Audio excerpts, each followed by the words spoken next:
हमारे चैनल को सब्सक्राइब करें और बेल आइकन दबाएं। मैं हूं दयानंद शेट्टी और आप मुझे इंस्पेक्टर दया के नाम से जानते हैं। For more episodes of CID, subscribe to live crime and hit the bell icon.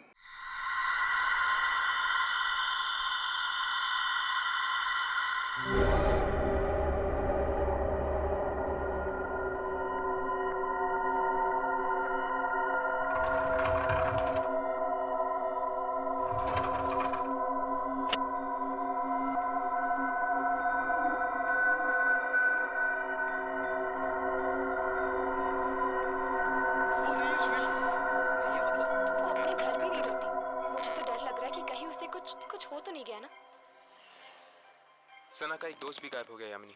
हो सकता है इन दोनों की गायब होने की वजह एक ही हो। हर्ष, ये तो वही लड़का है जो सना के साथ था। ऐसी क्या जरूरी बात थी कि तू रात तक नहीं रुक सकता था? मैं जानता हूँ सुनील, तुझे मेरी बात पे यकीन नहीं आएगा। ये घबराए हुए लग रहा है, कुछ हो तो नहीं गया? कल रात को सना को राहुल दिखा था अपने घर से, तो जब वो वहां पर गई तो राहुल था ही नहीं। फर्श पे खून पड़ा था। क्या बकवास कर रहा है? मैं सच कह रहा हूँ सुनील, इसलिए कल रात को मेरे घर उसे अपने घर में रहने से डर लग रहा था। इसीलिए सना के घर पे ताला लगा हुआ था। ये सना का भी ना दिमाग खराब हो गया। वो है कहाँ पर अभी? वो नहीं है सुनील। ये मतलब सना गायब हो गई है। गायब हो गई मतलब? देख, तू साफ साफ बता, हुआ क्या? कल रात मेरे घर एक बस आई थी सना को लेकर।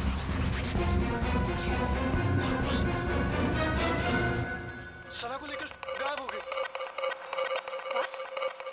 ये लोग किस बस के बारे में बात कर रहे हैं? तुम्हें खजान मिल गया था। शायद इस ट्रेन की तरह ये बस भी एक आत्मा हो सकती है। और फिर तेरे घर पे एक अजीब बस आके उसको लेकर गायब हो गई। ये क्या तो तुम आ गया या तो सना आ गया? मैं जा रहा हूँ।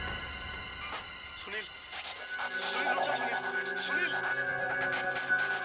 चलो।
पापा क्या हुआ पापा? पापा ठीक तो हो आप? क्या हुआ पापा? पापा दरवाजा खोलो। पापा क्या हुआ पापा? पापा आप ठीक तो है? पापा दरवाजा खोलो पापा। ओह गॉड पापा। पापा दरवाजा खोलो पापा।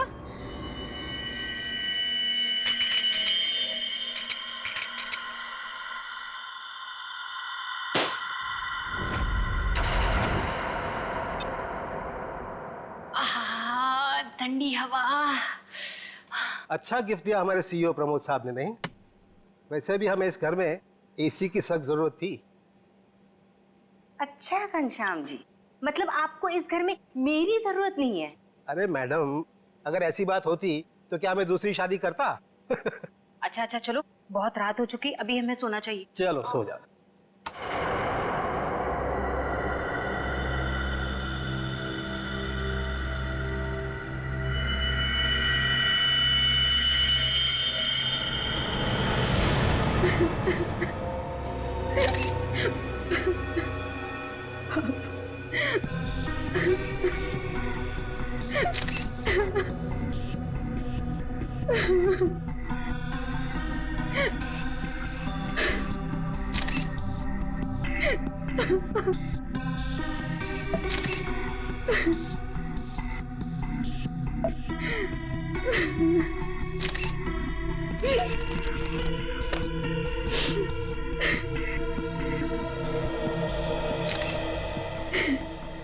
सर, आवाज तो ऐसी आ रही थी जैसे उनका कोई गला दबा रहा हो।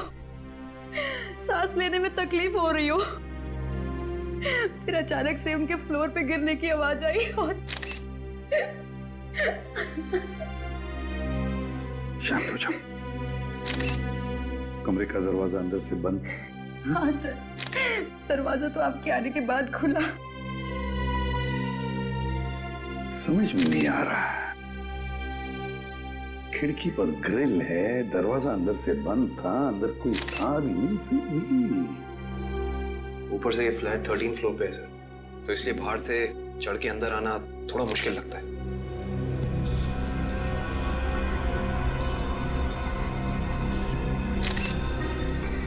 अगर चंद्र जी को किसी ने मारा भी होता तो कोई न कोई निशान तो होते यहाँ पर। अगर गला घोट के मारा होता तो गले पर उंगलियों के निशान, किसी हथियार से मारा होता तो हथियार के निशान होते, घाव के निशान होते, खून के धब्बे होते, मगर यहाँ पर तो कुछ भी नहीं, सब कुछ साफ। ये कैसे हो सकता है? सर, हाँ? शायद इन्हें किसी दवा का रिएक्शन हुआ। पूछो। आपके पापा को कोई तकलीफ थी? वो किसी चीज की दवा लेते थे? हाँ, वो सिर्फ ब्लड प्रेशर की दवाई लेते थे।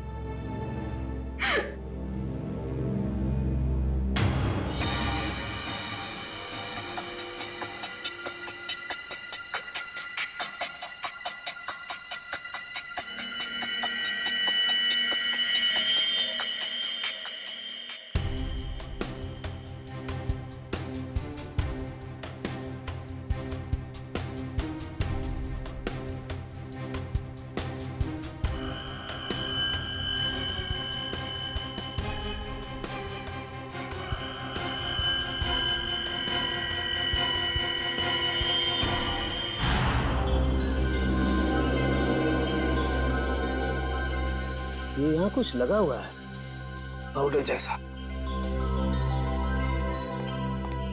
इन्होंने सोने से पहले कुछ और खाया? हाँ। जी नहीं, रात को खाना खाया था हम दोनों ने, बस।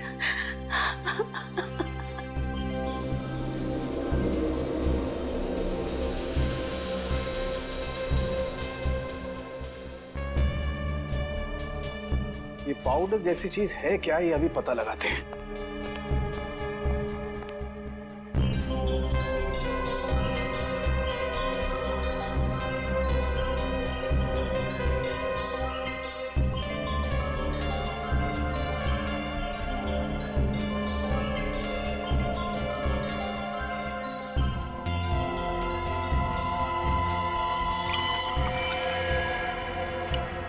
God, ricin. राइसिन? हाँ, राइसिन बहुत ही खतरनाक जहर है। जरा सा छुआ और आदमी गया काम से। इसका एक्शन टाइम? दया बस चाय की चुस्की जितना। कुछ ही पलों में अंदर जाता है, चोक कर देता है बॉडी को और इंटरनल ब्लीडिंग शुरू हो जाती है। जहर यहाँ आया कैसे? सर, ये खिड़की के पास से कुछ मिला सर। क्या है, देखो जरा।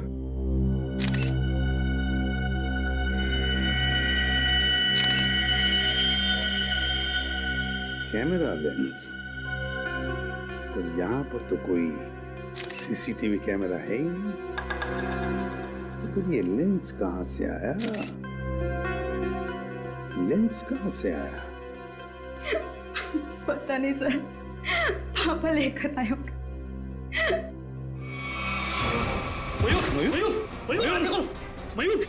मयूर, आप दोनों के अलावा कोई और भी यहाँ रहता है? जी नहीं, हम दोनों ही रहते हैं। इंदु जी, जब आप दोनों सो रहे थे उस वक्त खिड़कियां बंद थी या खुली हुई थी? हमने इस घर में नया एसी लगवाया है, इसलिए सारी खिड़कियां और दरवाजे बंद किए थे। मैडम, आप दोनों के सिवा घर में कोई नहीं था। घर की खिड़कियां, दरवाजे सब बंद थे। मतलब बाहर से कोई तीसरा आदमी अंदर आ नहीं सकता था। और आपके पति की मौत एक बहुत ही तेज जहर से किया गया है, और वो जहर सिर्फ आपके पति को दिया गया है, आपको नहीं। हा? आप कहना क्या चाहते हैं कि मैंने अपने पति को मारा है? मैडम, अपने गुस्से को काबू में रखिए। ये हमारा काम है कि हम इस केस के हर पहलू को देखें। सर, कहीं इस नए एसी का कनेक्शन इस केस से तो नहीं है? हो सकता है उसकी हवा से। नहीं फ्रेडी, ऐसा नहीं हो सकता, क्योंकि अगर ऐसा होता तो पति पत्नी दोनों पर उस जहर का असर था। ये जहर राइसन घर में आया कैसे? मिस्टर घनश्याम को ये जहर दिया कैसे गया?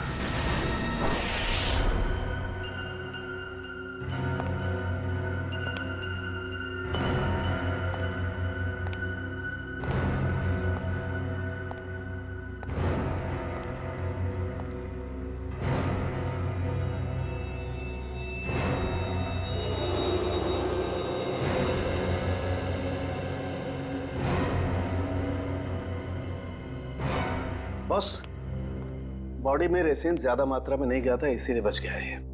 ये एंटीडोट लगा दिया है, बच जाएगा, चिंता की कोई बात नहीं है। चलो, वेरी गुड। निखिल, मयूर को दूसरे कमरे में लेकर जाओ। अच्छा, संभाल के। हाँ,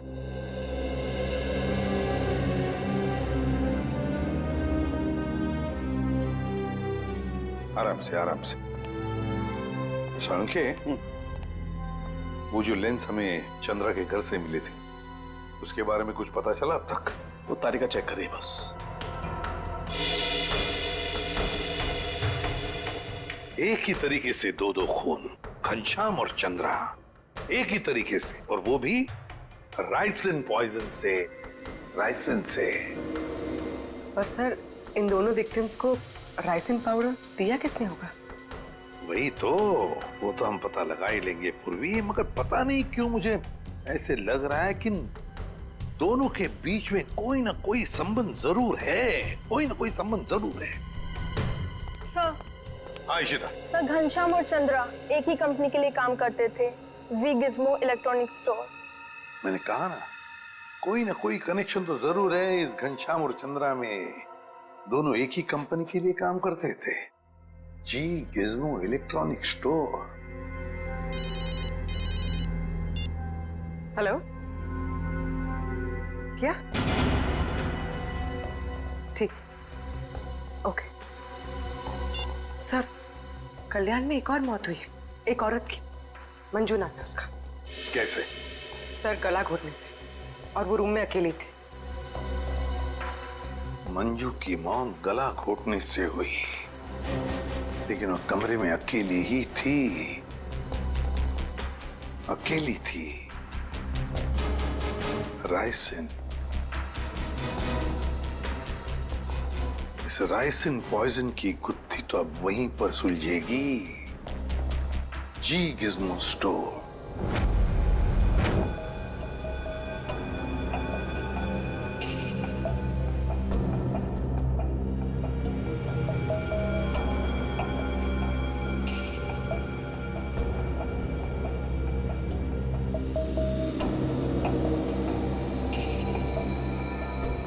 यह है माइक्रोपिन कैमरा का एक हिस्सा और ये वहां पे लेंस नंबर दिख रहा है।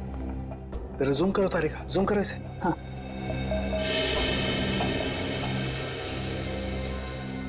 अब क्लियर है। एक मिनट,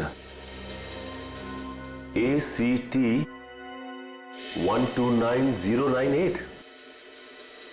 और एक मिनट, ये देखो सचिन, ये जो तुम्हें व्हाइट डार्क स्पॉट दिखाई दे रहे हैं, हाँ सर। ये दरअसल राइसिन के क्रिस्टल्स हैं। तो इसका मतलब सर, वो कैमरा उस डिवाइस पे लगाया गया था जिस पे राइसिन लोड किया गया। बिल्कुल। अब ये पता करना है सर कि वो है क्या। वो कौन सी ऐसी चीज है जो आसानी से खिड़की के अंदर घुस जाती है और ऊंची से ऊंची जगह चली जाती है। निकले, काम करो, पता करो कि ये कैमरा कौन कौन सी कंपनी बनाती है। ACT 129098।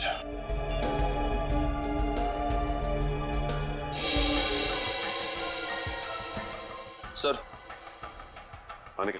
सर ये कैमरास दो कंपनी बनाती है सर। एक बेंगलोर में है सुपरविजन, दूसरी नोएडा में है सेट ब्राइट कंपनी। ओके, एक काम करो, तुम बैंगलोर वाली कंपनी को फोन लगाओ, मैं नोएडा में फोन लगाता हूँ। Sir. Hello. Hello, Z bright company? जी बोलिए। जी, मैं मुंबई CID से इंस्पेक्टर सचिन बोल रहा हूँ। CID से? जी हाँ, मैं आपके सेल्स ऑफिसर से बात करना चाहता था। सर आप होल्ड कीजिए, मैं आपका कॉल कनेक्ट कर देता हूँ। ठीक है।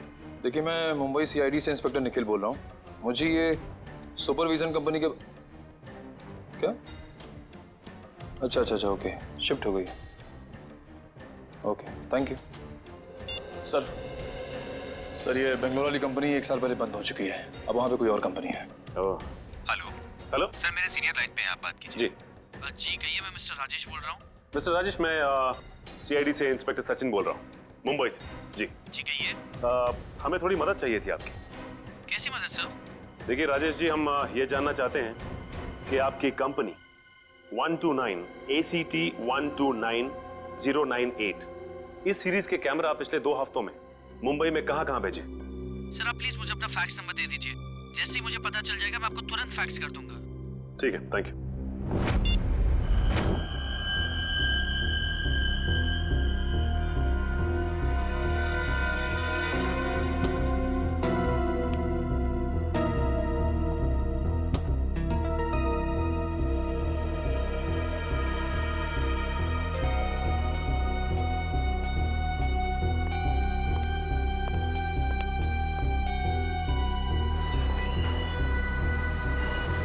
सर आखिर ये तो बताइए कि बात क्या है? देखिए, कल रात इस शहर में 3 खून हो गए हैं और जिन 3 लोगों का खून हुआ है वो तीनों आपके स्टोर के रिटायर्ड एम्प्लॉय थे। क्या? किन किन का मर्डर हुआ है सर? घनश्याम, चंद्रा और मैडम मंजू। सर मुझे आपको कुछ बताना है। जी बोलिए। सर जिन 3 लोगों के नाम आप ले रहे हैं वो तीनों ही कल हमारे स्टोर में शॉपिंग के लिए आए थे और कुछ फ्री वाउचर से कुछ शॉपिंग भी की थी। Special gift voucher? सर हमारे पुराने CEO मिस्टर प्रमोद ने कुछ 6 लोगों को फ्री शॉपिंग वाउचर्स दिए थे, जिनमें से एक उन्होंने खुद भी रखा था और सबने कल शाम को अपनी पसंद के कुछ गैजेट्स खरीदे थे। और बाकी तो? सर मिस्टर गौतम और मिस्टर आशीष। सर पूरे स्टोर में राइसन का नामो निशान भी नहीं है। सर ये कुछ वाउचर्स मिले। इन्हीं फ्री वाउचर्स की बात कर रही थी आप? सर मैं इन्हीं वाउचर्स की बात कर रही थी। ओके। आशीष, गौतम और प्रमोद, इन तीनों की जान खतरे में है।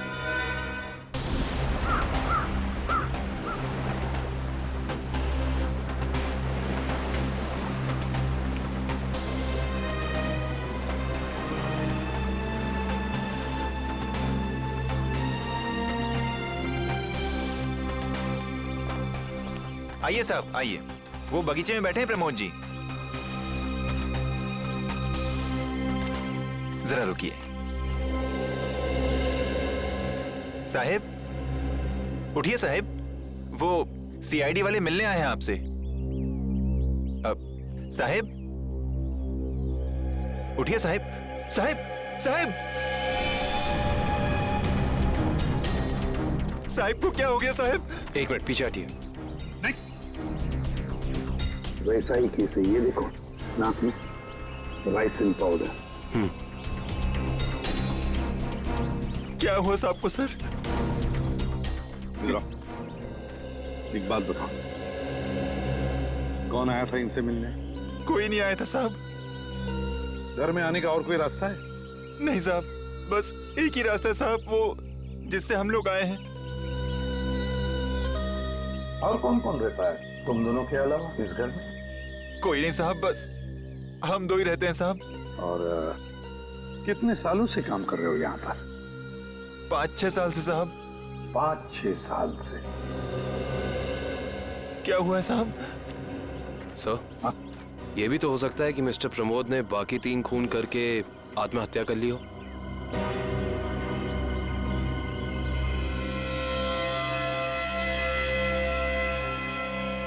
ये वही नया कूलर है जो तुम्हारे स्टेट में लाया था?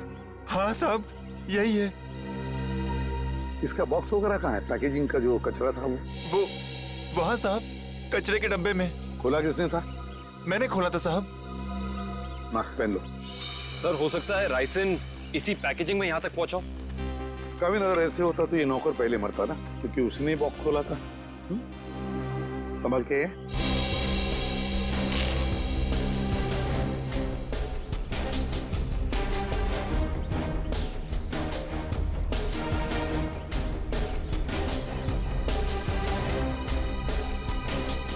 सर, यहाँ तो जरा सा भी राइसन नहीं मिला, तो फिर राइसन यहाँ आया कैसे?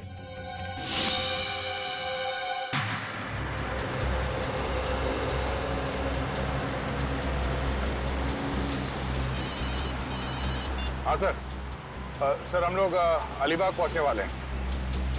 हाँ सर, इलेक्ट्रॉनिक स्टोर के एक्स ऑपरेशन ऑफिसर गौतम के बेटे की एनिवर्सरी पार्टी है वहाँ। हाँ सर, हम वहाँ पहुँचते ही आपको रिपोर्ट कर देंगे। या थैंक यू सर। पार्टी में बहुत लोग होंगे। हाँ सर, अगर राइसिन का अटैक होता है तो बहुत बेगुनाह लोग अपनी जान गंवा बैठेंगे। नहीं, हम ऐसा होने नहीं देंगे।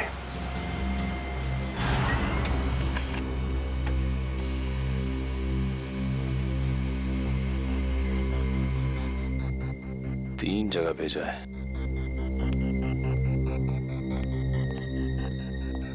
सर, फैक्स आ गया। मुंबई में 3 जगह कैमरास भेजे गए हैं।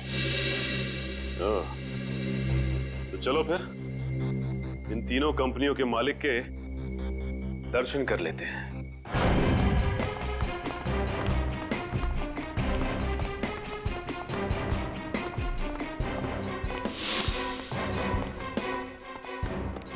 तो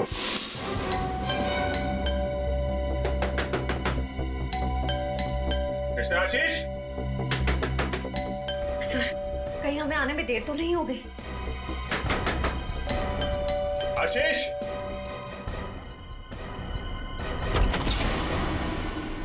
मिस्टर आशीष। जी हाँ, मैं आशीष। Oh great. आप ठीक हैं? क्यों, मुझे क्या हुआ? नहीं, कुछ नहीं। अरे सुनिए, आप लोग तो बस घुसे जा रहे हैं। आप है कौन आप लोग? देखिए, हम लोग सीआईडी से। सीआईडी? क्यों, सब ठीक तो है? नहीं, ठीक नहीं आशीष जी, कुछ प्रॉब्लम है। क्यों, क्या बात है? आप घनश्याम, चंद्रा, प्रमोद और मंजू को जानते हैं? जी हाँ, ये सब मेरे कलीग्स हैं। हम साथ में काम किया करते थे। लेकिन बात क्या है? बात एक्चुअली इन चारों की मौत हो गई है। क्या मौत? लेकिन कैसे?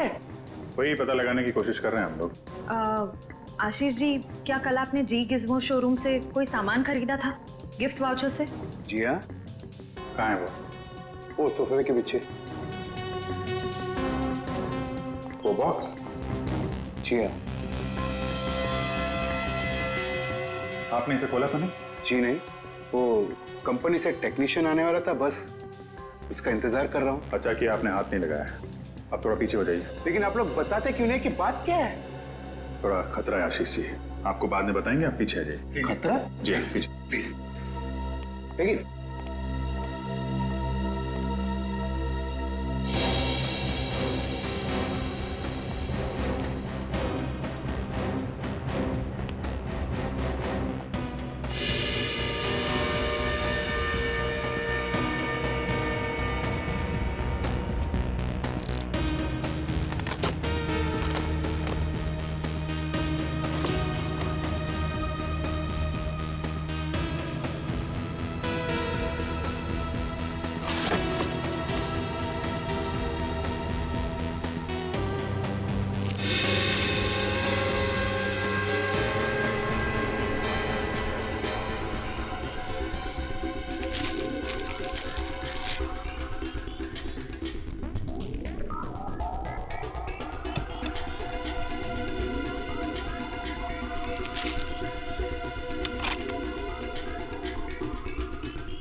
इसमें तो कुछ भी नहीं है।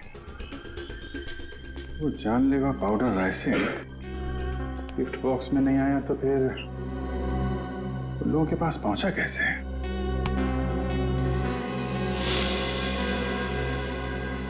सर आप यहाँ? सचिन तुम यहाँ क्या कर रहे हो? सर चंद्रा जी के यहाँ जो हमें कैमरास मिले थे जिसपे राइसिन के कुछ अंश भी मिले थे, वो सारे कैमरास आशीष जी ने मंगवाए थे सर। ये क्या बोल रहे हो आप लोग? कौन सा कैमरा? सर मेरे समझ में कुछ नहीं आ रहा है। कितने कैमरे मंगवाए थे इन्होंने? 10 कैमरा सर। बकवास कर रहा है सर ये ऑफिसर। मैंने कोई कैमरा नहीं मंगवाया सर। ये ऑफिसर झूठ बोल रहा है सर। झूठ बोल रहा है? अच्छा, और हमारे इस ऑफिसर के झूठ बोलने की वजह? सबूत है हमारे पास। नोएडा की जेड ब्राइट कैमरा कंपनी ने फैक्स भेजा है जिसपे आपका नाम और आपकी कंपनी 24 सिटी का नाम लिखा है। सब बिलीव मी सर, ये कैमरा और कंसाइनमेंट से मेरा कोई लेना देना नहीं सर। मैंने तो कभी बिजनेस किया ही नहीं। मैं तो जिंदगी भर सिर्फ नौकरी करता आया हूँ सर। Trust me. तो फिर आपका नाम और नंबर कंसाइनमेंट में कैसे? सर मुझे पता नहीं है सर। तो आप कहना चाहते हैं कि आपने कोई नया कंसाइनमेंट रिसीव नहीं किया है? जी नहीं। अभी पता चल जाएगा कंसाइनमेंट रिसीव किया या नहीं। तलाशी लो।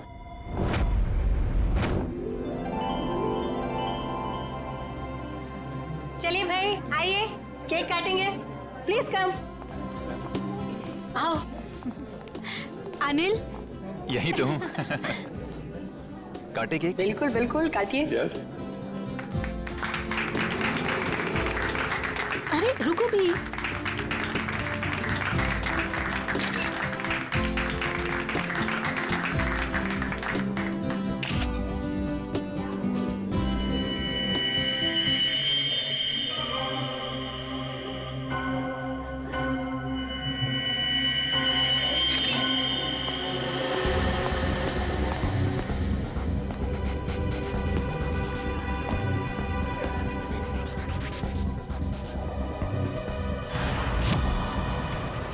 सर जितने भी लोग राइसिन की वजह से मरे हैं वो राइसिन उन तक जी गिज़्मो इलेक्ट्रॉनिक स्टोर से ही पहुंची थी। हाँ दर्शन, मुझे इस बात का डर है कि गौतम जी ने अपने बेटे को देने वाला गिफ्ट कहीं खोल न दिया।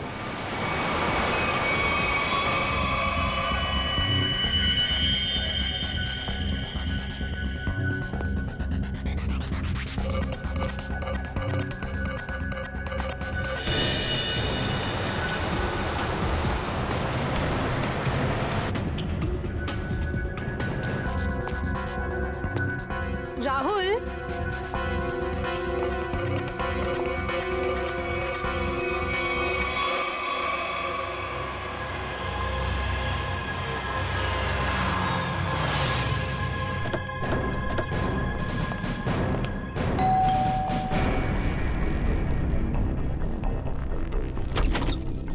गौतम जी देखिए, हम लोग सीआईडी से हैं। मामला थोड़ा सीरियस है। क्या हुआ सर? आपने जी गिज़्मो से जो इलेक्ट्रॉनिक सामान खरीदा था, हम उसके सिलसिले में आए। जी गिज़्मो?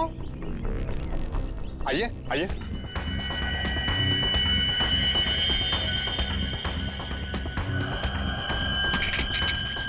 राहुल क्या कर रहे हो?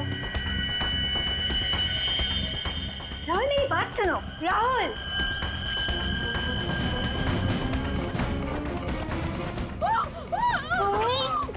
इस तरफ से आवाज आई है। यहाँ से?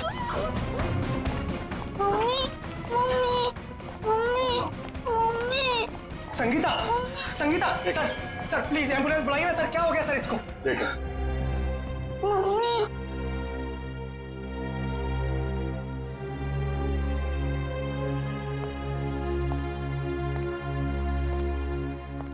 आप लोग जरा बाहर जाइए और हाँ, किसी भी चीज को हाथ मत लगाना प्लीज प्लीज। चलिए। सब पल्स नहीं है।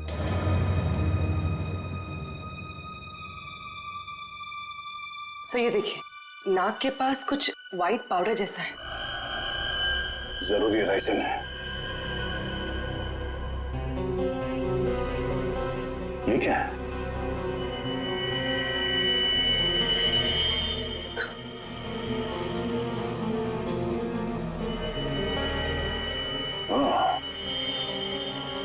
तो ये चक्कर है।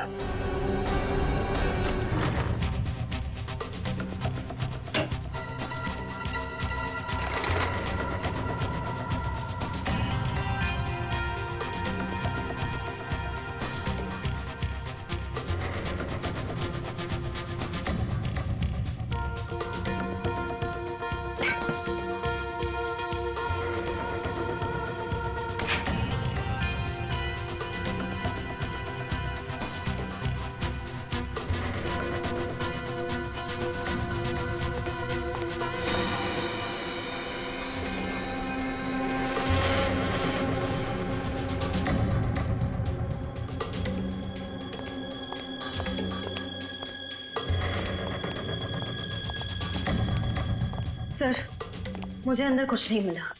मुझे भी कुछ नहीं मिला सर। सर कैमरास नहीं मिले सर, लेकिन किचन के कोने में ये पड़ा हुआ था सर। सफेद पाउडर? कहीं ये राइसिन तो नहीं? हाँ सर, लगता तो ऐसा ही है। मिस्टर आशीष, ये राइसिन पाउडर आपके यहाँ क्या कर रहा है? ये राइसिन क्या है? क्या सर राइसिन? सर अब राइसिन क्या है ये भी नहीं मालूम है। सर ये क्या हो रहा है सर? ये सब मैंने नहीं किया है सर। सर कोई मुझे फंसाने की कोशिश कर रहा है सर। बाकी के कैमरे कहाँ हैं जो आपने खरीदे थे? प्लीज सर, मुझे कुछ नहीं मालूम। मैं बेकसूर हूँ सर। ये कैमरा, राइसिन, मैं कुछ नहीं जानता sir. I am just innocent sir. Sir इनको कुछ याद नहीं आ रहा है। इनकी याददाश्त थोड़ा कमजोर हो गई है। अगर आप कहें तो। नहीं, इनको ब्यूरो ले चलते हैं। वहाँ की हवा पानी अच्छी है, वहाँ आपको सब याद आ जाएगा। चलिए सर प्लीज सर। आइए। मैं बेकसूर हूँ सर। सर मुझे सर आप मुझे 100 बार भी पूछेंगे तो मेरा जवाब एक ही होगा सर, कि ये मैंने नहीं किया है सर। मैंने किसी को नहीं मारा है। तो फिर आपके नाम पे वो कैमरास किसने मंगवाए? और वो राइसिन वो आपके यहाँ कहाँ से आया? मैं सच कह रहा हूँ सर, मुझे नहीं मालूम। मुझे कोई फंसाने की कोशिश कर रहा है सर। कौन फंसा रहा है आपको? कौन फंसाएगा आपको? हाँ? सर मुझे अगर मालूम होता तो मैं पहले ही बता देता था ना आपको। देखिए आप झूठ बोल रहे हैं। 5-5 लोगों का खून करने के बाद ये मासूम बनने का नाटक मत कीजिए, समझे? मैंने कुछ नहीं किया है, मैं बेकसूर हूं सर। मुझे जाने दीजिए सर प्लीज।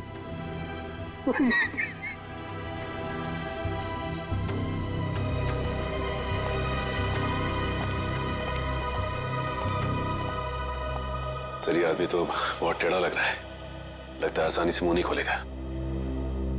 सचिन, लगता है ये सच बोल रहा है। सर लेकिन सारे सबूत तो इसी की तरफ इशारा कर रहे हैं। सबूत तो पैदा भी किए जा सकते हैं सचिन। जरा सोचो, सारे कैमरास अपने नाम पर मंगवाना और फिर राइसिन पॉइजन अपने ही घर में छुपा के रखना। जो आदमी ये सारा प्लान करके इतनी होशियारी से सब कुछ कर रहा है, क्या वो इतनी मामूली सी गलती करेगा? कुछ और ही चक्कर है, कुछ और ही चक्कर है ये। सर अब पता कैसे लगेगा कि सबके पीछे है कौन? उस डिलीवरी बॉय से पूर्वी, कुरियर कंपनी के डिलीवरी बॉय से, उस लड़के से जिसने वो सारे कैमरास आशीष के घर पर पहुंचाए थे, उस डिलीवरी बॉय से।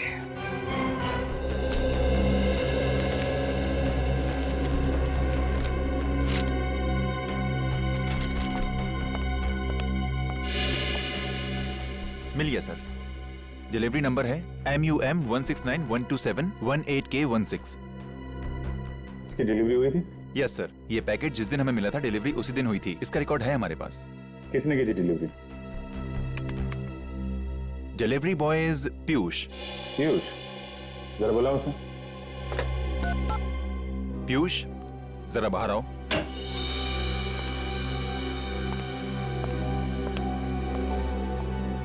जी सर, आपने बुलाया? पीयूष, CID वाले तुमसे कुछ बात करना चाहते हैं। CID? मैंने क्या किया? नहीं, घबराओ मत, बस हमारे सवालों का सीधा सीधा जवाब दो। साहब मैं किसी लफड़े में तो नहीं पड़ जाऊंगा ना? तू टेंशन मत ले और साहब को इस डिलीवरी के बारे में बता। देख ध्यान से।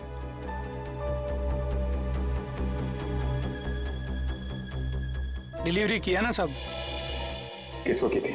साहब जिसका नाम है उसी को किया ना। सवारा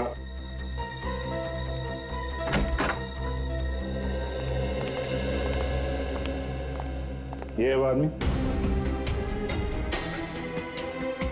साहब रोज इतने लोगों से मिलते हैं, घाई रहता है, पहचानने को कहाँ फुर्सत मिलता है। सर मैंने कहा ना आपसे कि इसने मुझे कोई डिलीवरी नहीं दी है। आप लोग तो मुझे बस फंसाने की कोशिश कर रहे हैं। आशीष जी, एक मिनट। और देखो, कोई जल्दी नहीं, ध्यान से देख के बताओ, यही थे?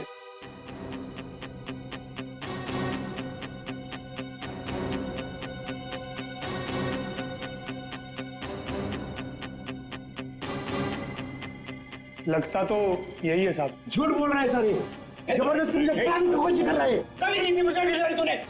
झूठ बोल रहा है। एक मिनट। झूठ बोल रहा है सर। तुमने इन्हें डिलीवरी दी थी तो चालान पे साइन तो लिया होगा ना? हाँ साइन तो लिया ही होगा साहब। तो पर्ची लेकर आ। लाता हूँ साहब, लाता हूँ। सर मेरी बात सुनिए सर, ये झूठ बोल रहा है, मुझे फंसाने की कोशिश हो रही है सर। अरे हाँ पीयूष, रुको, क्या हुआ? कुछ नहीं सर, वो CID वाले चालान मांग रहे हैं। हाँ दे दो। पर्ची लेने में इतनी देर क्यों लगा रहा? देखो जरा अंदर जाके। सर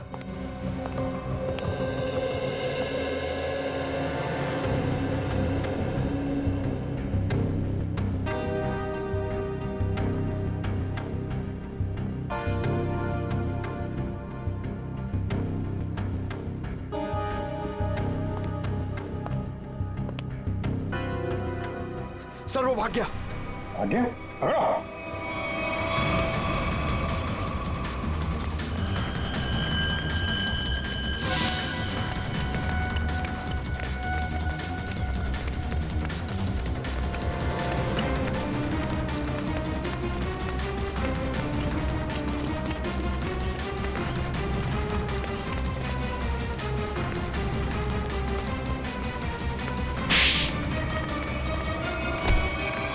तुम्हें क्या लग रहा था कि बच के निकल जाओगे तुम?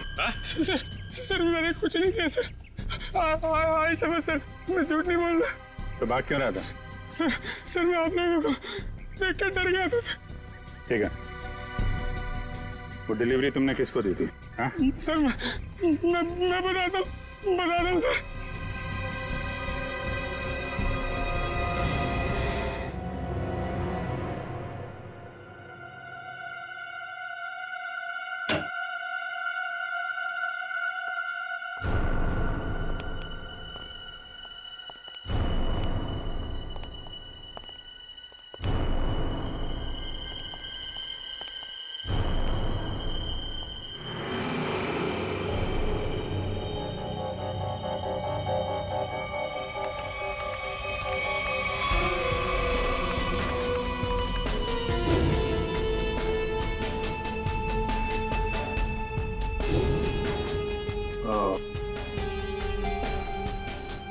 ये है राज इलेक्ट्रॉनिक बग्स का और उनके शिकार करने के तरीके का।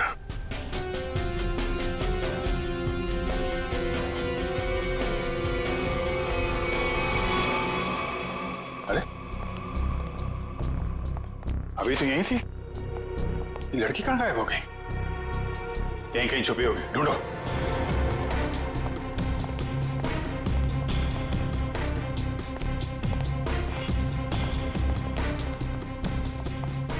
सर, इस तरफ नहीं सर। सर, यहाँ भी कोई नहीं है। यहाँ हूं मैं।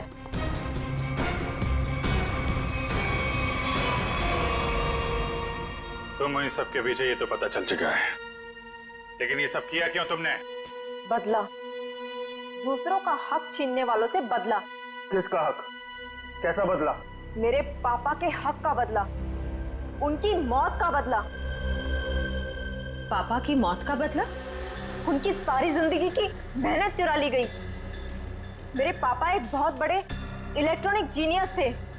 उन्होंने रोबोटिक में एक ऐसी टेक्नोलॉजी डिजाइन की जिससे मशीन्स इंटेलिजेंटली काम कर सकें।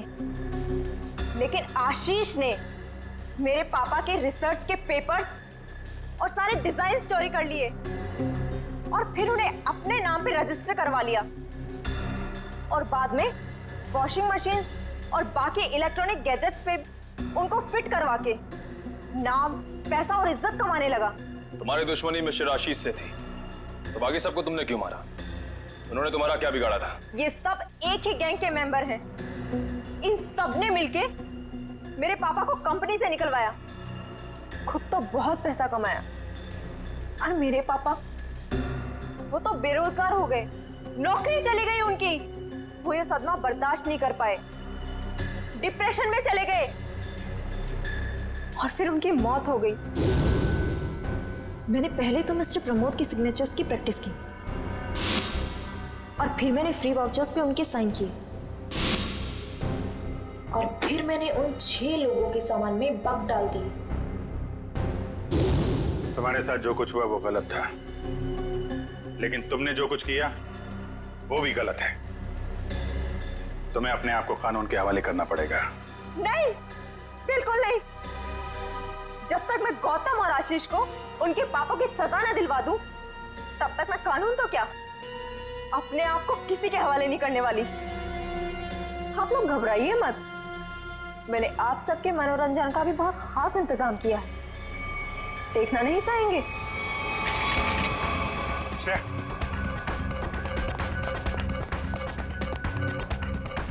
बस स्किन से टच नहीं होना चाहिए। इलेक्ट्रॉनिक आइटम है, देखो कोई पासवर्ड वगैरह, कोई गैजेट।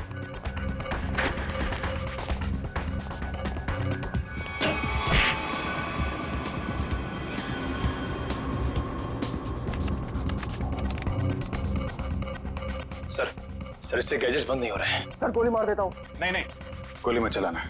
ये फटेगा तो राइसन पाउडर उड़ेगा और खतरा हो सकता है। इन कीड़े मकोड़ों के लिए इतने बड़े हथियार की जरूरत नहीं है, इनका इलाज है मेरे पास।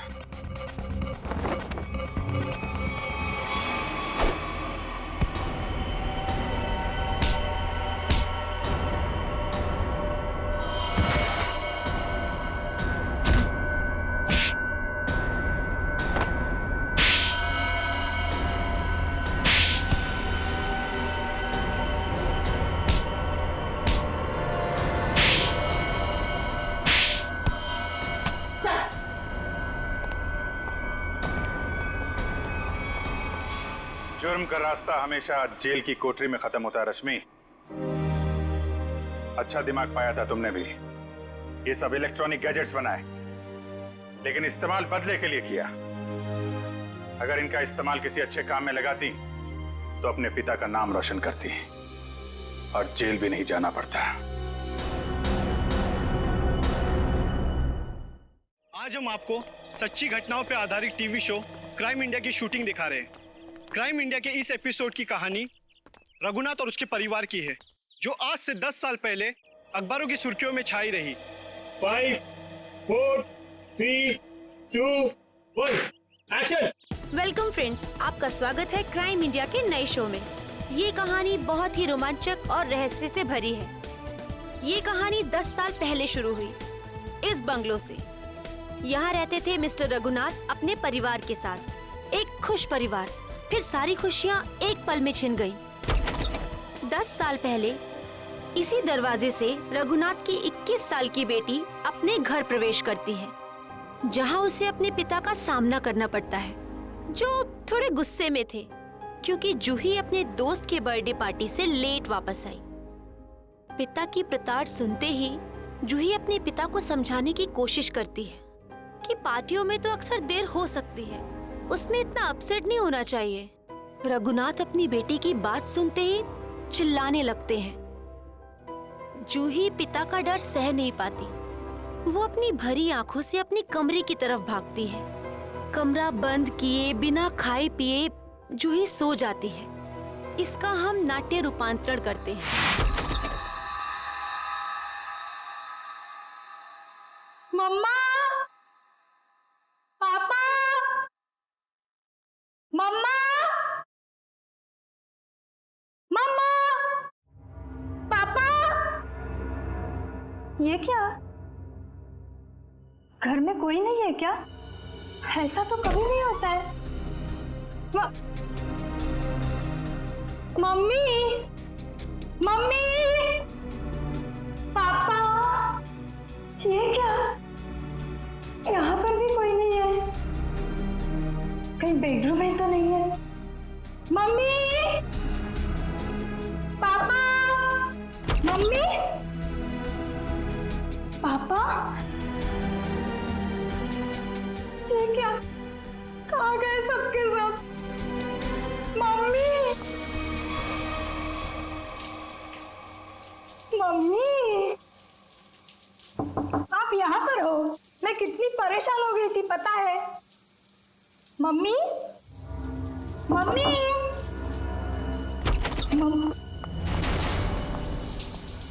ये क्या? पानी का नल खुला छोड़ के?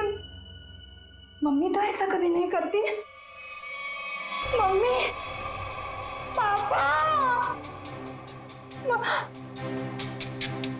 राहुल, राहुल, राहुल,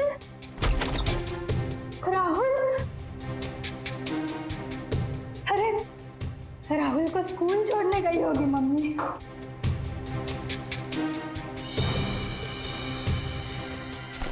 राहुल का स्कूल बैग,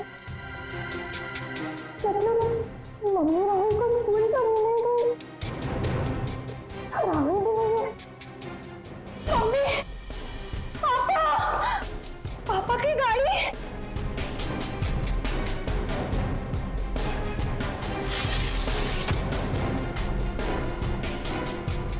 पापा की गाड़ी तो यही है।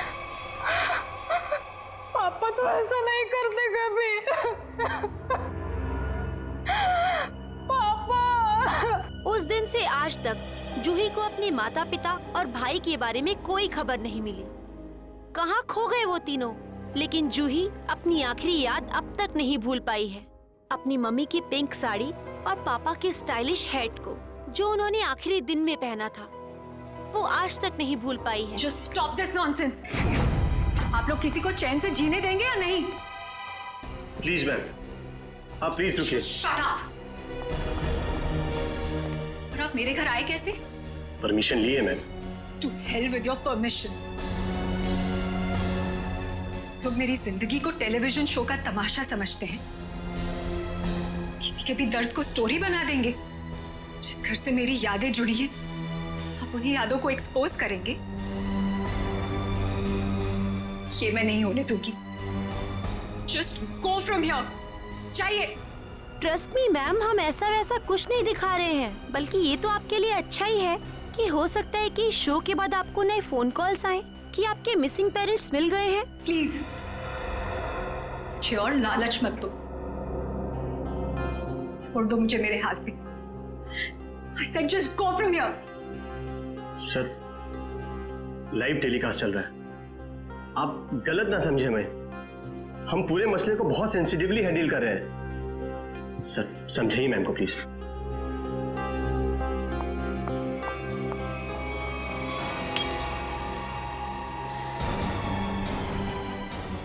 समझाइए इन्हें कि क्या करिए। तुम लोग जाते हो यहाँ से या मैं अपनी जान लूं?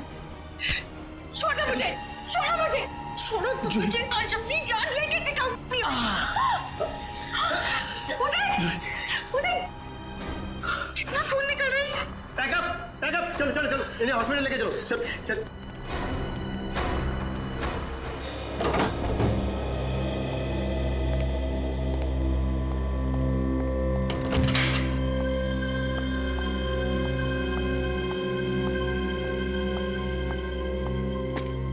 तुम बैठो, मैं तुम्हारे लिए हल्दी वाला दूध लाती हूँ, थोड़ा आराम मिलेगा।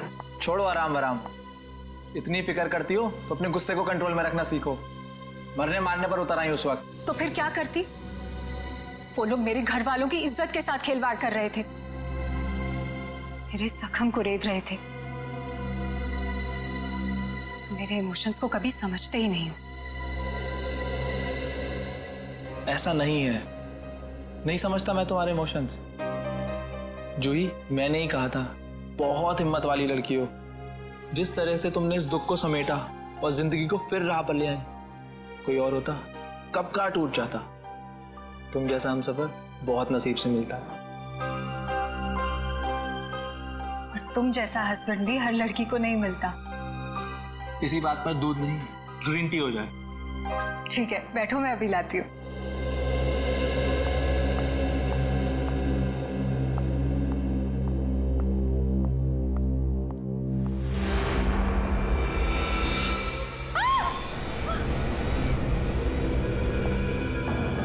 क्या हुआ जूही?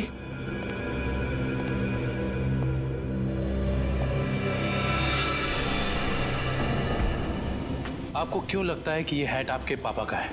कोई निशानी, कोई पहचान? ये उनका फेवरेट हैट था। मैंने बचपन से उन्हें यही हैट पहनते देखा था। देखिए जूही जी, प्लीज बुरा मत मानिएगा, लेकिन इससे ये प्रूव नहीं होता कि ये हैट आपके पापा का है। कोई खास दूसरी पहचान, कुछ भी? उदय, इन्हें पापा के वो सारे फोटोज दिखाओ जिनमें उन्होंने यही हैट पहना था।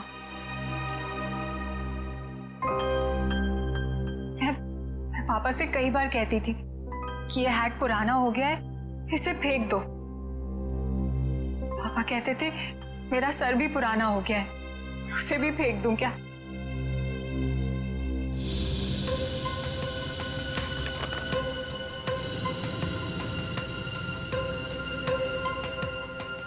जूही जी, इसे देख के तो ये जाहिर नहीं होता कि ये हैट यही वाला है। हाँ, ये जरूर पता लगता है कि ये हैट भी इस जैसा ही है। आपको क्या लगता है मैं आपसे झूठ बोल रही हूँ? एक काम कर, जरा घर की खिड़की दरवाजे चेक कर। जी सर। जूही जी, आप जो कह रही हैं वो तो हम मान लेते हैं, लेकिन ये हैट यहाँ पे आया कैसे? अपने आप तो नहीं आया। जी सर, किसी ने तो इसे यहाँ रखा ही है। आपको किसी पे शक?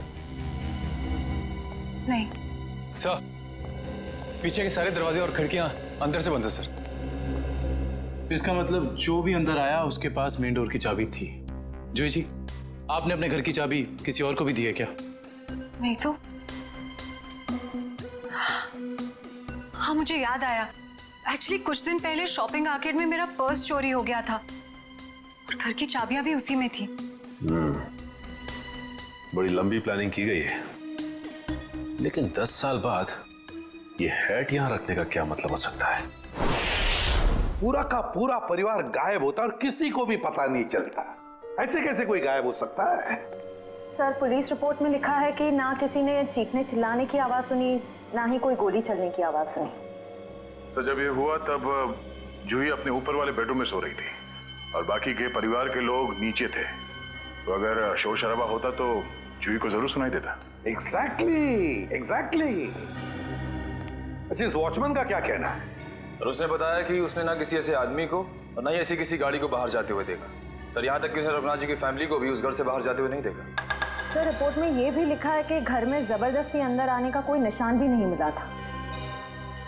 सर, एक बात समझ में नहीं आ रहा, जब घर के सारे लोग गायब हैं, तो ये जूही कैसे बच गई? वही तो, जूही को क्यों छोड़ा है? सर, हो सकता है उसे जानबूझकर किडनैप नहीं किया गया, ये भी कोई साजिश हो। अच्छा, उस हैट पर से कोई उंगलियों के निशान मिले? हाँ सर, उस हैट पे 5 लोगों के उंगलियों के निशान मिले हैं। 2 तो जूही और उसके हस्बैंड के हैं, बाकी के मैच नहीं हुए हैं। जूही और उसके पति के उंगलियों के निशान। हो सकता है 10 साल बाद जब अपने पिता की हैट देखी तो दोनों ने उठाई होगी। सर, अखबार की एक कटिंग में लिखा था कि रघुनाथ जी के एक भाई हैं, हिमांशु, जिनसे उनकी ज्यादा बनती नहीं थी। दोनों भाइयों में प्रॉपर्टी को लेकर कोई झगड़ा चल रहा था। और बाद में हिमांशु ने जूही से कुछ पुराने इन्वेस्टमेंट्स लौटाने के लिए कहा था सर। दया, इस हिमांशु के बारे में पता लगाना पड़ेगा। सर, एक और बात पता चली है। क्या? सर, जब हम इस केस के फाइल्स लेने गए तो वहां से पता चला कि ये फाइल्स इंस्पेक्टर विजय भी 2-3 दिन पहले लेकर गए थे। इंस्पेक्टर विजय? दया, इंस्पेक्टर विजय तो रिटायर हो चुका है और फिर भी उसे इस केस में दिलचस्पी क्यों? रिटायरमेंट के बाद में तो केस छोड़ देना पड़ता है। नहीं नहीं नहीं नहीं, ये नहीं हो सकता। या तो रघुनाथ जी का केस सॉल्व होगा या तो रिटायर्ड इंस्पेक्टर विजय डिसॉल्व होगा। ये मेरी भी जिद है। और रंजीत, मैं बहुत नजदीक पहुंच गया हूं। किसी भी दिन कमिश्नर के पास पहुंच सकता हूं। सर्विस के दौरान 99 केस और रिटायरमेंट के बाद ये पहला केस, यानी हो गए पूरे 100। रंजीत, मैं बाद में फोन करता हूं। मैं देख के आता हूं क्या गिरा है।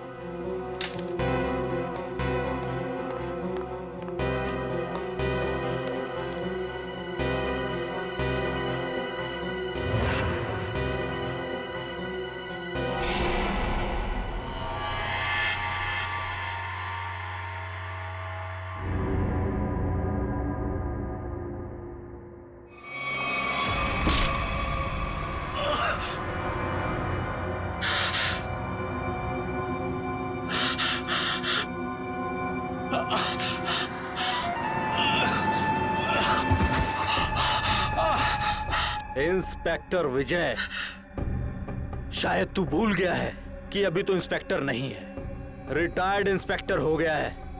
बस अब तेरी कहानी खत्म। कौन हो तुम? बहुत ठोका था ना मुझे, अभी तक मेरी हड्डियां बोलती हैं। बस अब बस चार्जशीट भूल जा, फाइल भूल जा। क्यों दबे हुए केस को हवा दे रहा है? बंद कर दे वो केस, बंद कर दे।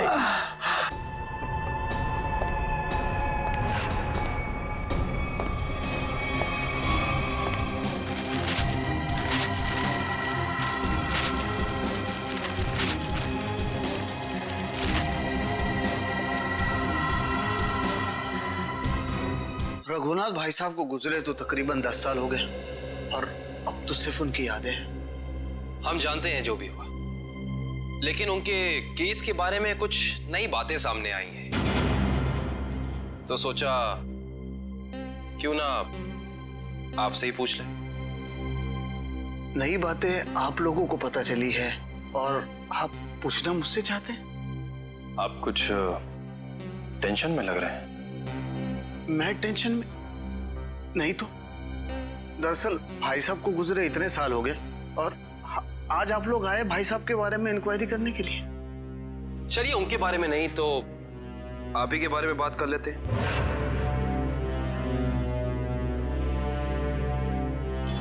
कल दोपहर में कहां थे आप?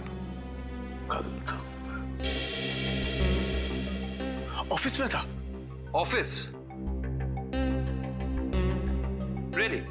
इसमें हैरान होने वाली क्या बात है? आप कल 12 से 3 बजे तक ऑफिस में ही थे।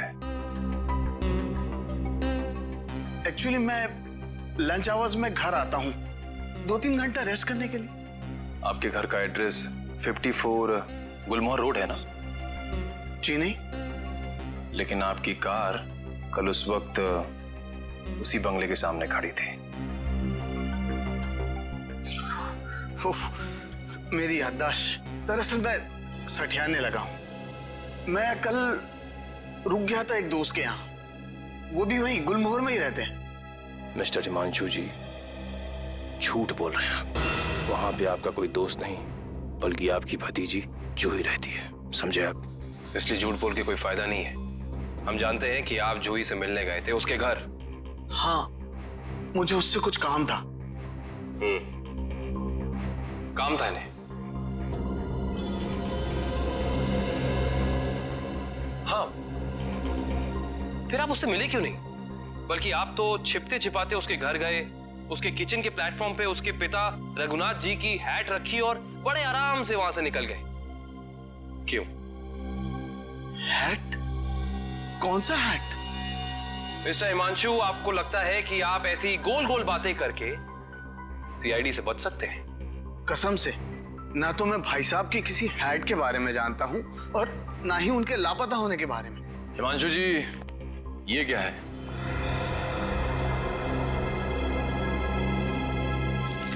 बॉन्ड्स है, मेरे ही है। यही चुराने गया था मैं वहां। बॉन्ड्स? हिमांशु जी, आप अपने ही बॉन्ड्स चुराने गए थे? मिस्टर हिमांशु, आप क्या बचपन से ही ऐसी बेफिजूल की पहेलियां बुझाते रहते हैं? पहली नहीं, सच कह रहा हूं। मैंने और भाई साहब ने मिलकर इन्वेस्ट किया था इनमें, लाखों के है।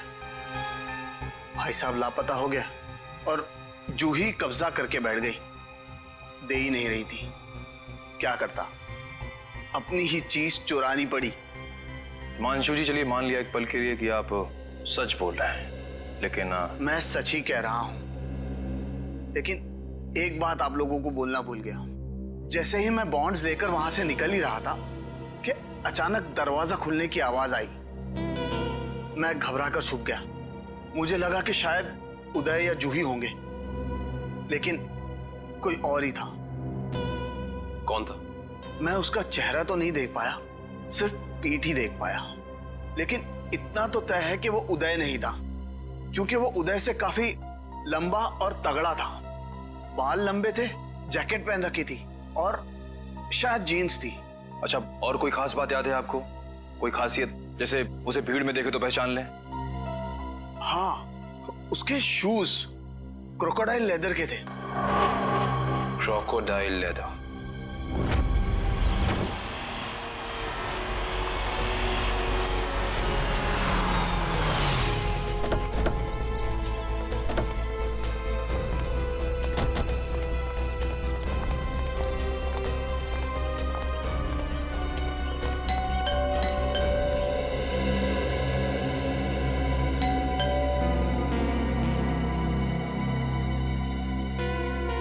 विजय,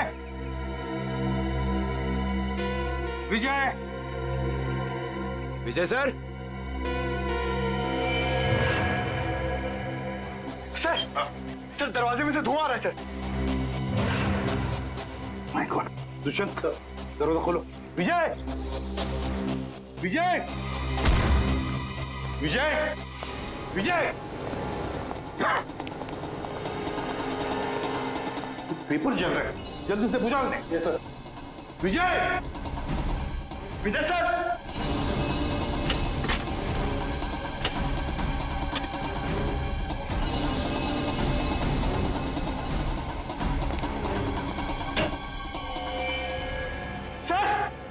सर जल्दी आइए।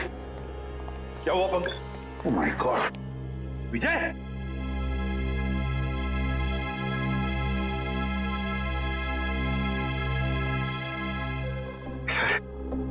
सर ये मर चुके।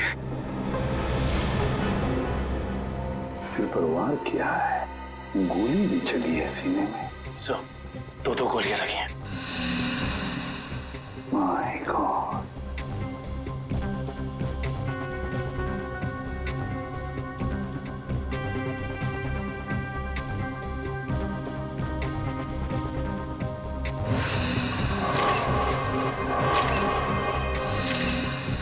पंकज, पलटो इन्हें।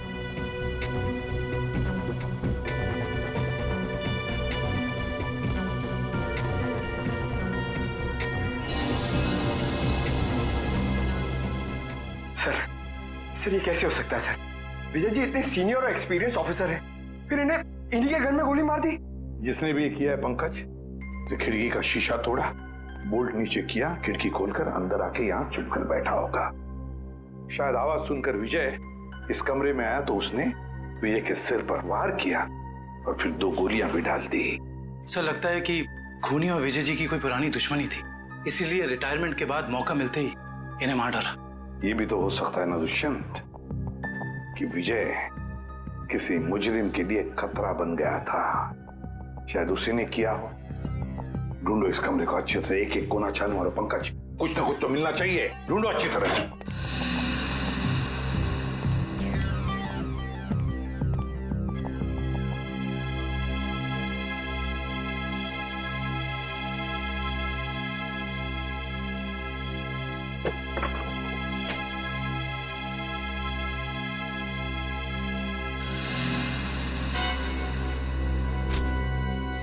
सर हाँ ये देखिए, रघुनाथ जी की केस फाइल, लेकिन इसमें कोई पेपर नहीं है सर। बाकी सब केस फाइल के पेपर्स हैं। ये देखिए सर, सब में पेपर्स हैं सिवाय इसके। तो भी दुष्यंत, इसका एक ही मतलब है, इसके अंदर जो पेपर्स है वो वहां जलाए जा रहे थे। कोई नहीं चाहता था कि रघुनाथ के केस के बारे में हमें कुछ पता चले। सर हाँ सर, विजय जी का मोबाइल मिला और आखिरी कॉल उन्होंने किसी अनुज को किया था। तो फोन करो इस अनुज को।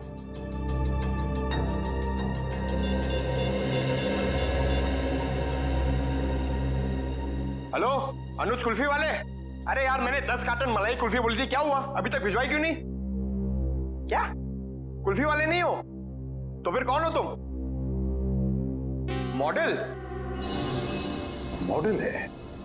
मॉडल अनुज? मॉडल और पुलिस वाले का क्या कनेक्शन हो सकता है? सर कनेक्शन ये है कि आज से 3 साल पहले तक जूही मेरी गर्लफ्रेंड थी और 10 साल पहले जूही का पूरा परिवार गायब हो गया था और इंस्पेक्टर विजय को यह लगता था कि शायद मैं उनके गायब होने के बारे में उन्हें कुछ इंफॉर्मेशन दे सकता हूं। तो क्या कहा तुमने इंस्पेक्टर विजय को? कुछ नहीं सर, मैंने उन्हें वही कहा जो मैं पहले से कहता आ रहा हूं कि मैं कुछ नहीं जानता। तुम्हें कुछ नहीं पता? पंकज, अरे ये किधर जा रहे हैं आप लोग? तुम्हारे घर की तलाशी ले रहे हैं। अच्छा अनुज, ये बताओ कि जूही के घर से उसके पिता की हैट मिली है, इतने दिनों बाद वो हैट वहां कैसे आई?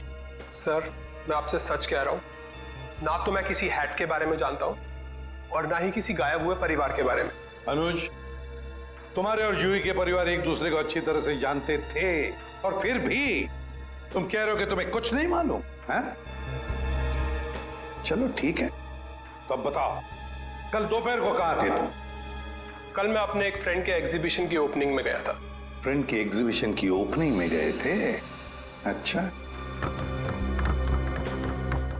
सर इसके घर में तो कुछ नहीं मिला और वो जूते भी नहीं जिसके बारे में हिमांशु ने हमें बताया था। अनुज, तुम होशियार बनने की बहुत कोशिश करते हो मगर हो नहीं। फिर से मुलाकात होगी।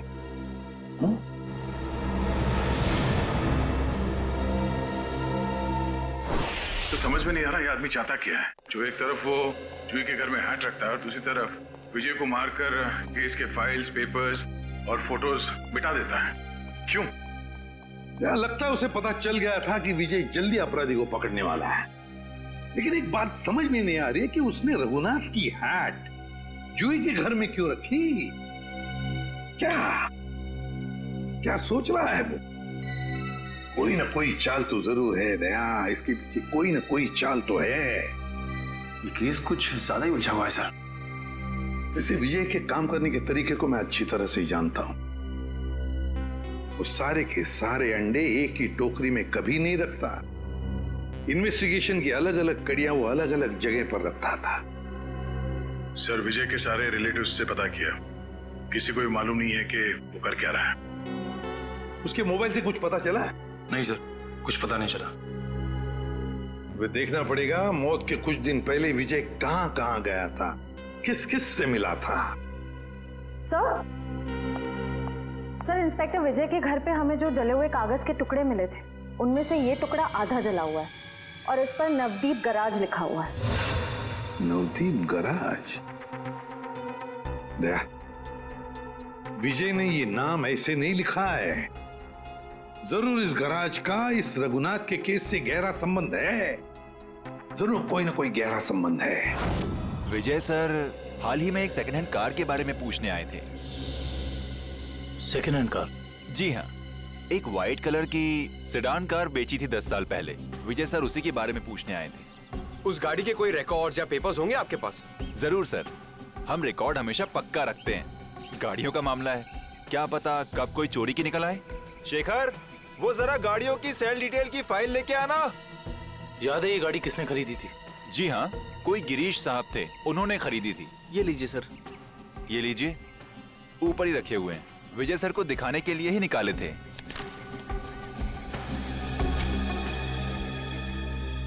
ये देखो, ये कार 14 अप्रैल 2004 को बेची गई थी।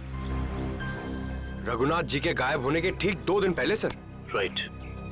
इसका मतलब है कि इस कार को रघुनाथ की फैमिली के गायब होने के बीच कोई ना कोई ताल्लुक जरूर है। मतलब सर, विजय जी ने गाड़ी तक पहुंचने का जो रास्ता चुना है वो जरूर रघुनाथ जी तक जाता होगा। एक काम करते हैं, पहले तो आरटीओ से ये पता करते हैं कि ऐसी किसी कार का रजिस्ट्रेशन हुआ था या नहीं, और विजय जी के मोबाइल पोजीशनिंग रिकॉर्ड से ये पता करते हैं कि पिछले दिनों वो कहाँ गया था। हो सकता है इस केस को सॉल्व करने में हमें कोई मदद मिल जाए। सर, ये लैटिट्यूड 345 नॉर्थ और 213 ईस्ट है। सर, एग्जैक्ट वही लोकेशन है जो विजय जी के मोबाइल फोन में स्टोर है। सर, विजय जी इस जंगल में यहाँ आए थे, लेकिन उन्हें यहाँ मिल के सकता था। करण, वो जरूर इस केस से जुड़े हुए कुछ सबूत ढूंढने के लिए यहाँ आया। ये भी तो हो सकता है कि वो उस सफेद गाड़ी के पीछे आया हो। लेकिन सर, ये जंगल बहुत दूर तक फैला हुआ है, कई किलोमीटर तक। ऐसे में इस जंगल की कॉम्बिंग कर पाना थोड़ा मुश्किल होगा सर। हाँ, मुश्किल हो सकता है, मगर नामुमकिन भी तो नहीं। दिव्या, ये कितना एरिया छान मारा था उसने? सर, यहाँ से 200 मीटर के घेरे में। 200 मीटर? बस तो फिर फैल जाओ चारों तरफ।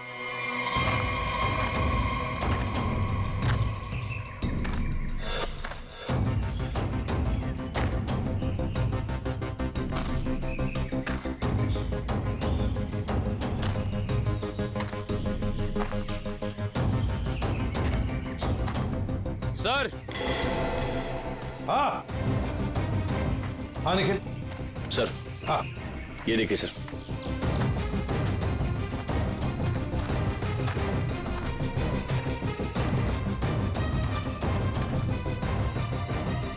MS01 Y 5371।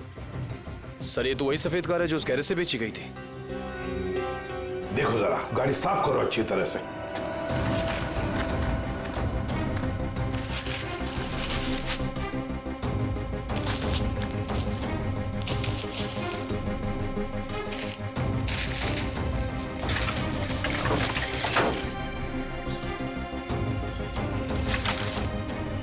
साफ करो, अच्छी तरह से साफ करो।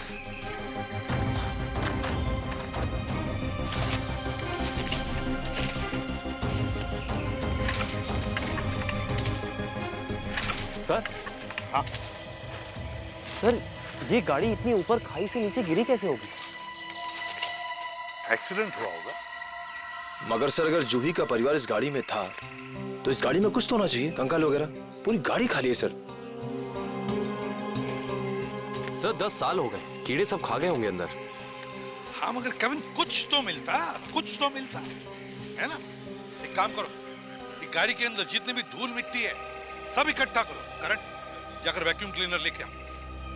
सर, ऐसा भी तो हो सकता है कि वो लोग कभी गाड़ी में थे ही नहीं।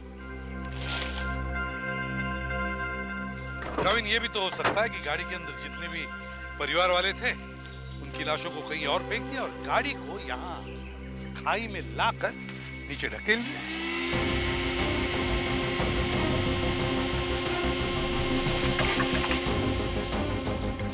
सर। हाँ। ये देखिए सर, लॉकेट।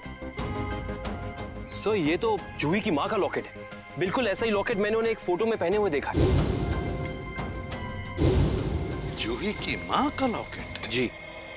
फिर इसका एक ही मतलब हो सकता है कि जूही के परिवार वालों को इसी गाड़ी में लाया गया और फिर उनकी लाशों को कहीं और ठिकाने लगा दिया और गाड़ी को यहाँ इस खाई में लाके ढकेल दिया ताकि कोई सबूत न रहे। ना रहेगा बांस, ना बजेगी बांसुरी।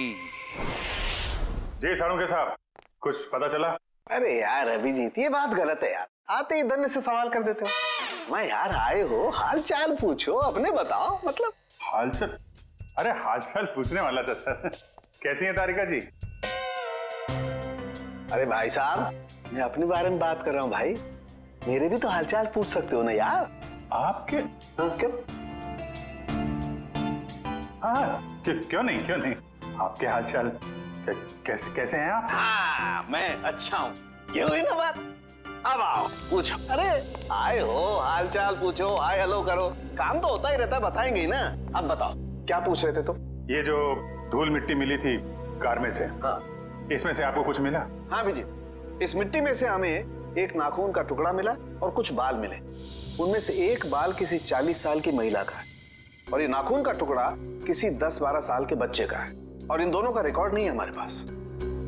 जरूर ये जूही की माँ और उसके भाई का होगा।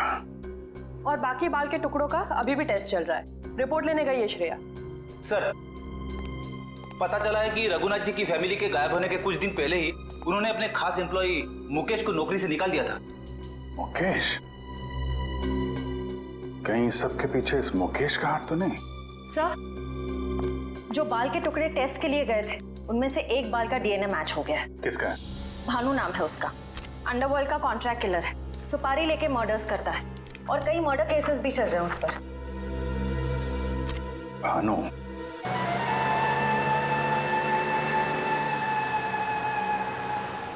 मुकेश, तुम्हें पूरा यकीन है ये बाइक वाला आदमी भानु ही है? हाँ सर, सिग्नल तो यही बता रहा है। हाँ।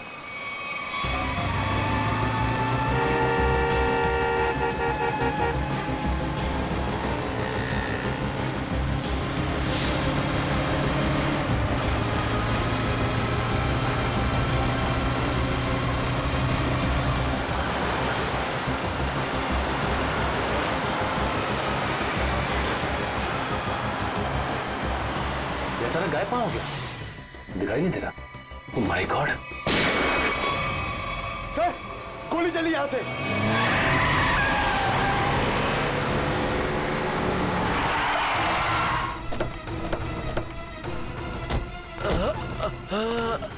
बताओ भानु, कैसे हुआ ये सब?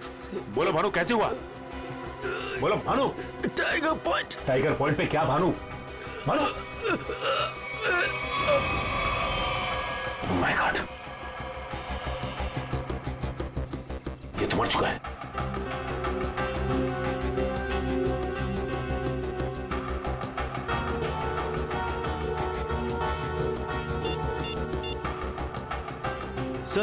सर, इसके मोबाइल में एक अनआइडेंटिफाइड नंबर से मैसेज आया था। एक मिनट।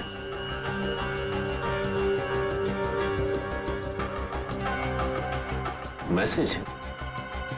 एक काम करो, पता लगाओ कि ये नंबर है किसका। रघुनाथ जी की कंपनी में 20 साल पूरे काम किया हूं मैं। फ्लोर मैनेजर था, प्रोडक्शन, लेबर सब मैं ही संभालता था। तो तुम्हें नौकरी से क्यों निकाल दिया मुकेश? जी सच तो ये है कि दोनों पार्टनर्स में यानी कि कुमार साहब और रघुनाथ जी के रिश्तों में दरार आ गई थी। दरार? इस दरार की वजह क्या थी? जी वो कुमार साहब को लगा कि रघुनाथ जी उनके साथ कुछ धोखा कर रहे हैं। चोरी छिपे कुछ डीलिंग्स भी कर लेते हैं। और इसलिए कुमार ने तुम्हें रघुनाथ पर नजर रखने के लिए कहा? जी हाँ, मैं रघुनाथ जी की हर खबर कुमार साहब को देता था। वो किससे मिलते हैं, क्या डील करते हैं, क्या लेन देन है, सब। और जब रघुनाथ ने तुम्हें पकड़ लिया ये सब करते हुए, तो उन्होंने तुम्हें काम से निकाल दिया? जी हाँ। और उसके ठीक 1 साल बाद में कुमार जी और रघुनाथ जी ने अपनी पार्टनरशिप खत्म कर दी। जी हाँ, ये तो होना ही था। अच्छा, वैसे इंस्पेक्टर विजय क्या जानना चाहते थे तुमसे? जी वो कुमार साहब के एक्सीडेंट के बारे में पूछने आए थे, जिनमें उनकी बच्ची और बीवी भी चली गई थी। और इंस्पेक्टर विजय को ऐसे लगता था कि ये एक्सीडेंट नहीं बल्कि एक मर्डर है। और जब पार्टनरशिप रही नहीं तो मर्डर की भी बात नहीं आती। जी, दोनों पार्टनर अलग भी इस तरह हुए जैसे रजामंदी नहीं थी और फिर दोनों एक ही बिजनेस में कंपटीशन करने लगे और वो भी इस तरह के जैसे एक दूसरे को बर्बाद कर देंगे। और हाँ, कुमार साहब की मौत के बाद सबसे ज्यादा तरक्की और फायदा रघुनाथ सेठ को हुआ। कुमार की मौत का सबसे ज्यादा फायदा हुआ रघुनाथ को। सबसे ज्यादा फायदा। इस कुमार फैमिली के एक्सीडेंट के सारे डिटेल्स निकालो, देखे तो सही कि क्या ये वाकई एक्सीडेंट था या फिर। सर, आपको क्या लगता है कुमार की फैमिली की मौत के पीछे क्या रघुनाथ का हाथ था? कविन, रघुनाथ तो बिजनेस में कुमार से फायदा हुआ, इसका मतलब ये नहीं कि रघुनाथ ने कुमार को मारा होगा। Okay, thank you so much. लेकिन क्या पता चला एक्सीडेंट के बारे में? सर, मिस्टर कुमार हर रोज की तरह ऑफिस से घर पहुंचे। घर से वो लोग एक रिसोर्ट के लिए निकले। उनकी पत्नी ने एक सरप्राइज वेकेशन प्लान किया था क्योंकि अगले दिन मिस्टर कुमार का बर्थडे था। वो लोग उसी रिसोर्ट में बर्थडे सेलिब्रेट करने वाले थे। जब ये जा रहे थे, इनका बच्चा भी इनके साथ में था और उसी दौरान ये एक्सीडेंट हुआ। किस्मत भी अजीब खेल खेलती है, जहाँ एक पल खुशियाँ थीं, अगले ही पल मातम छा गया। सर, लेकिन ये एक्सीडेंट हुआ कैसे होगा? गाड़ी का अचानक ब्रेक फेल हो गया। मिस्टर कुमार की गाड़ी की स्पीड बहुत तेज थी, वो गाड़ी को काबू में नहीं कर पाए और गाड़ी लुढ़कते लुढ़कते खाई में जा गिरी। कार के ब्रेक्स अचानक फेल हो गए। अचानक। बड़ी अजीब बात है। सर, गाड़ी बिल्कुल नहीं थी। मिस्टर कुमार ने एक हफ्ते पहले ही वो गाड़ी खरीदी थी, तो ब्रेक फेल होने का सवाल ही पैदा नहीं होता सर। वही तो। सर, ऐसा भी तो हो सकता है कि कुमार की ही फैमिली के किसी मेंबर ने रघुनाथ की फैमिली से बदला लेने के लिए ये सब किया हो। कुमार परिवार की मौत के 20 साल बाद कौन बदला लेना चाहता है? जहां पर एक्सीडेंट हुआ वहां पर मिस्टर एंड मिसेस कुमार की लाश मिली थी, बच्चे की लाश नहीं मिली है ना? एक मिनट। क्या हुआ सर? गाड़ी घुमा लो। काविन, पता चल गया ये खूनी कौन है।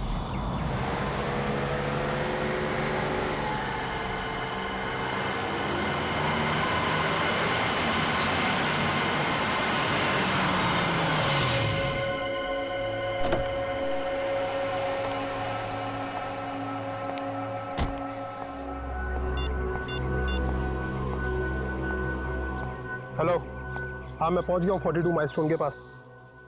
अब क्या करना है?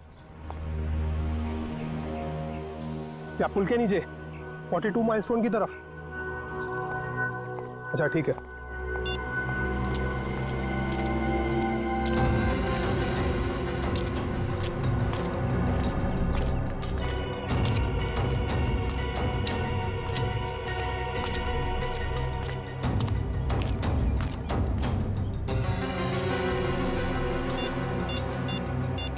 हेलो, हाँ आप किधर आना है? ये लेफ्ट राइट क्या लगा रखा है? पागल समझ रखा है क्या?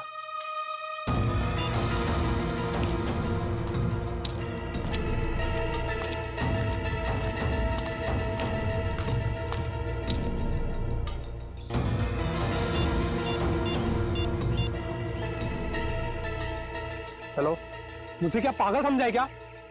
तब से इधर उधर घुमा रही है। चुपचाप सामने आ जा, नहीं तो मैं वापस चला जाऊंगा। इधर मेरा मुंह खुला और तुम जेल के अंदर, इसलिए जल्दी से सामने आ और मुझे मेरा रोकड़ा दे ताकि मैं जाऊं यहां से। मैं जा रहा हूं। घबराओ मत अनुज, तुम्हारा पैसा पेड़ के पीछे रखा है।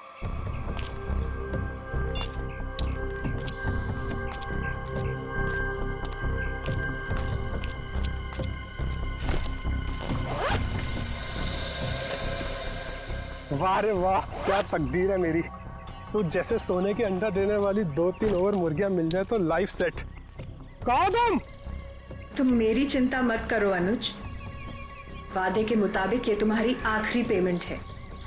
अरे बेवकूफ, सोने का अंडा देने वाली मुर्गी को कभी छोड़ता है कोई? अनुज भूलो मत, तुमने वादा किया था। अरे एक ब्लैकमेलर की बात पे तुमने यकीन कर लिया। चलो, थैंक यू।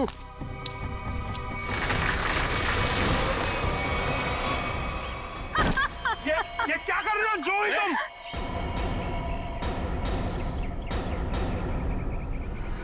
तुम क्या समझते हो अनुज? तुम मुझे ब्लैकमेल करते रहोगे और मैं सहती रहूंगी? हमसे उस्तादी बहुत भारी पड़ेगा तुमको। Shut up. यहाँ वही होगा जो मैं चाहूंगी।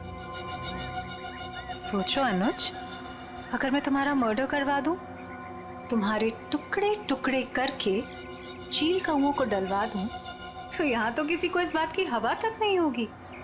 जैसे तुमने अपनी फैमिली के साथ किया था। एक बात याद रखना, जो आदमी शर्ट सिलवाता है वो उसके अंदर बटन की जगह भी छोड़ता है। अगर मैं मरा तो मेरा एक पैकेट सीआईडी को पहुंच जाएगा और फिर तेरा डम डम डिगा डिगा। Just shut up। तू क्या समझता है? तू झूठ बोलता रहेगा और मैं मानती रहूंगी? तुझ जैसा लालची इंसान अपने नुकसान के लिए कुछ नहीं करेगा।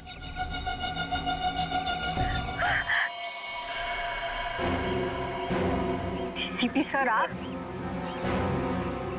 तो आखिर आपको पता चल ही गया।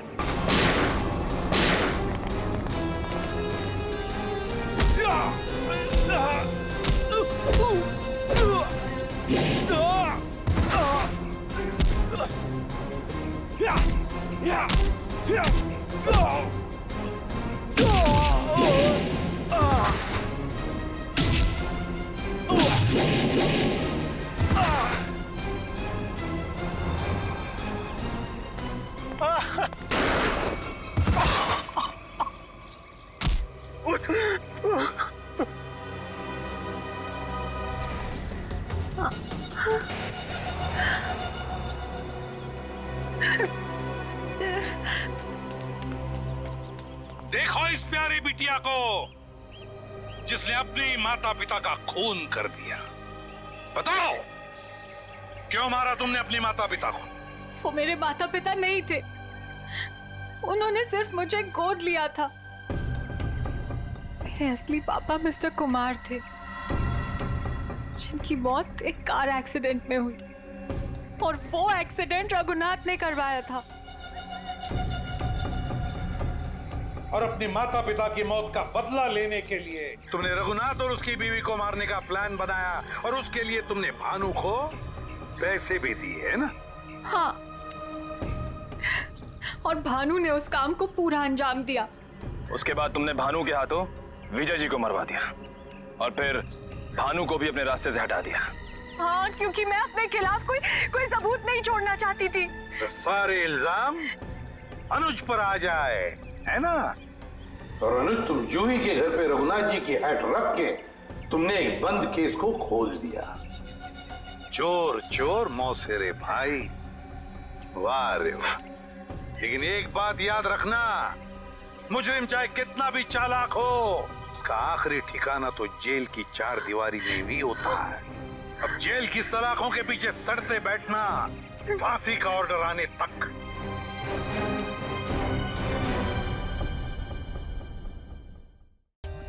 For more updates, subscribe to our channel, click the show links and enjoy watching the videos.